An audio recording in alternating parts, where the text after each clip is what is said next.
नमस्कार दोस्तों, बहुत बहुत स्वागत है आपका अपने YouTube चैनल हिंदी साहित्य में। जैसे कि आपको पता है कि हमारा है जो हिंदी कहानी टॉपिक चल रहा है, जिसमें हमने प्रेमचंद युगीन कहानियों के बारे में है पढ़ लिया था। आज उसका नेक्स्ट है जो हमारा युग प्रेमचंदोत्तर युग, उसके बारे में पढ़ेंगे। इस युग का है जो समयकाल 1935 से 1950 तक का माना गया है। इस युग के जो कहानीकार हुए हैं उनको 3 भागों में विभक्त किया गया है। पहला भाग वह है जिसमें पहला वर्ग वह आता है जिसमें व्यक्ति सत्य संदर्भ की कहानियां हैं जो लिखी जाती थी, जिनमें जैनेन्द्र, अज्ञेय, इलाचंद्र जोशी और भगवती प्रसाद वाजपेयी रहे हैं। दूसरा वर्ग वह आता है जो समाज सापेक्ष प्रश्नों से संबंधित है जो कहानियां लिखा करता था। अगर इनके कहानीकारों की बात करें तो इसमें है जो यशपाल, रांगे राघव पांडे, वेचन शर्मा, उग्र और अमृत राय प्रमुख रहे हैं। तीसरा वर्ग वह आता है जो व्यक्ति सत्य और समष्टि सत्य दोनों को है जो अपनी सुविधा के अनुसार अपनी कहानियों का आधार बना लेते थे, जिनमें उपेंद्र नाथ अश्क और भगवती चरण वर्मा प्रमुख रहे हैं। तो चलिए देखते हैं इस युग के प्रमुख कहानीकार कौन कौन से हुए हैं। तो सबसे पहले जो कहानीकार आते हैं इस युग के वह हैं यशपाल। प्रगतिवादी धारा के प्रतिनिधि कहानीकार हैं। ये जो हुए हैं प्रगतिवादी धारा के प्रतिनिधि कहानीकार रहे हैं। इनकी अगर कहानियों की बात करें तो हैं सबसे पहले पिंजरे की उड़ान। ये इनका है जो पहला कहानी संग्रह है। इसमें है जो इनकी 1934 से लेकर 1938 ईस्वी के मध्य जेल में लिखी कहानियों का संकलित हुआ है। इसमें जो ये इनका पहला कहानी संग्रह है। उसके बाद नेक्स्ट आता है ज्ञानदान, अभिशप्त, भस्मावृत चिंगारी। फिर है नेक्स्ट वो दुनिया, फूलों का कुर्ता, धर्मयुद्ध। फिर नेक्स्ट इनकी कहानी आती है उत्तराधिकारी, तुमने क्यों कहा मैं सुंदर हूँ। अगर इस कहानी की बात की जाए तो इसके प्रमुख पात्र है जो वह है चित्रकार निगम, माया और वकील साहब है जो इसके प्रमुख पात्र रहे हैं। फिर नेक्स्ट कहानी आती है उतमी की माँ, 1962 में है ये। फिर सच बोलने की भूल, खच्चर और आदमी, भूख के 3 दिन। ये हैं जो यशपाल द्वारा लिखी गई कहानियां हैं। उसके बाद नेक्स्ट आते हैं हमारे पांडे वेचन शर्मा उग्र।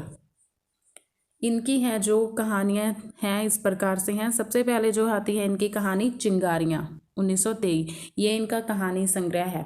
इन कहानियों में व्यक्त क्रांतिकारी विचारों के कारण है जो अंग्रेज सरकार ने 1928 में है जो इसे जब्त कर लिया था चिंगारियों को।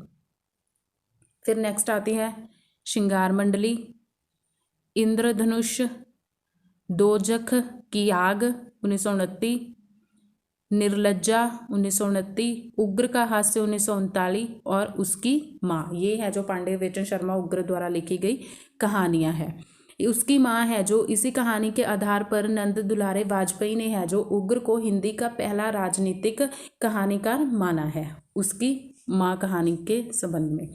इसके अलावा है जो बनारसी दास चतुर्वेदी ने है जो पांडे वेचन शर्मा उग्र को है जो इनकी रचनाओं को है जो घासलेटी साहित्य कहा है।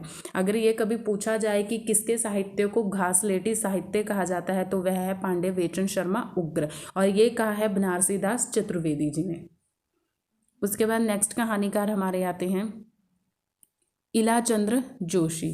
ये हैं जो मनोविश्लेषणवादी कहानीकार हुए हैं इलाचंद्र जोशी। इनकी कहानियां हैं सबसे पहले धूप रेखा, 1938, दिवाली और होली, 1942, रोमांटिक छाया, आहुति, 1945, खंडर की आत्माएं, डायरी के नीरस पुष्ट। फिर है कटीले फूल, लजीले कांटे, 1957 में लिखी गई। फिर इनके बाद नेक्स्ट हमारे आते हैं जैनेन्द्र। जैनेन्द्र है जो डॉक्टर लक्ष्मी नारायण लाल ने है जो जैनेन्द्र को है मानव जीवन दर्शन का सबसे बड़ा कहानीकार माना है जैनेन्द्र को। फिर नेक्स्ट इनकी अगर कहानियों की बात करें तो सबसे पहले इनकी है खेल। ये इनकी प्रथम कहानी है जो विशाल भारती में है जो प्रकाशित हुई थी 1928 में। फिर नेक्स्ट आती है फांसी। फांसी जो है क्रांतिकारी शमशेर और पुलिस अधिकारी की बेटी जुलेखा की एक प्रेम कहानी है। फिर वातायन, नीलम देश की राजकन्या, एक रात, दो चिड़ियाँ 1935। ये है जो मनोवैज्ञानिक पृष्ठभूमि पर व्यक्त मन की शंकाओं और समस्याओं का विश्लेषण करती हुई कहानी है। फिर नेक्स्ट आती है पाजेब। फिर आगे इनकी नेक्स्ट कहानी आती है जयसंधि। अपना अपना भाग्य। अपना अपना भाग्य हमारे है जो नेट की परीक्षा के सिलेबस में भी है, ये कहानी आपको पढ़नी चाहिए। फिर नेक्स्ट आती है बाहुबली। फिर ध्रुव यात्रा, एक दिन और राजीव और भाभी, इनकी लास्ट कहानी है जैनेन्द्र की। इनके आगे नेक्स्ट हमारे कहानीकार आते हैं उपेंद्र नाथ अश्क। इन्होंने अपनी कहानियों में मुख्य रूप से सामाजिक विकृतियों और कुरीतियों पर है जो व्यंग्यात्मक शैली से प्रहार किया है। सामाजिक विकृतियों और कुरीतियों पर व्यंग्यात्मक तरीके से प्रहार किया है। इनकी कहानियों की बात करें तो सबसे पहली आती है अंकुर, नासूर, डाची, फिर है पिंजरा, गोखरू, छींटे, 70 श्रेष्ठ कहानियाँ, प्लंग, आकाशचारी, मुक्त, देशभक्त, कांगड़ा का तेली और टेबुल लैंड सॉरी, इनकी अंतिम कहानी है टेबुल लैंड। उपेंद्र नाथ अश्क द्वारा लिखी गई ये कहानियाँ हैं। उसके बाद नेक्स्ट कहानीकार आते हैं हमारे रांगिया राघव। इनकी कहानियों में है जो यथार्थवादी विचारधारा की प्रमुखता के साथ ही स्त्री पुरुष संबंधों को नए दृष्टिकोण से विश्लेषित किया गया है। अगर इनकी कहानियों की बात करें तो सबसे पहले इनकी कहानी आती है गद्ल। डॉक्टर शिवदान सिंह चौहान ने इसे उसने कहा था के बाद की उसी स्तर की कहानी माना है। गद्ल को है जो डॉक्टर शिवदान सिंह चौहान है जो उसने कहा, जो चंद्रधर शर्मा गुलेरी द्वारा लिखी गई है, उसी के स्तर की कहानी मानते हैं। फिर नेक्स्ट आती है इनकी साम्राज्य का वैभव, समुद्र का फेन, जीवन के दाने और अधूरी मूर्तें। फिर अंतिम कहानी है इनकी अंगारे ना बुझे। इसके बाद नेक्स्ट कहानीकार आते हैं अमृत राय।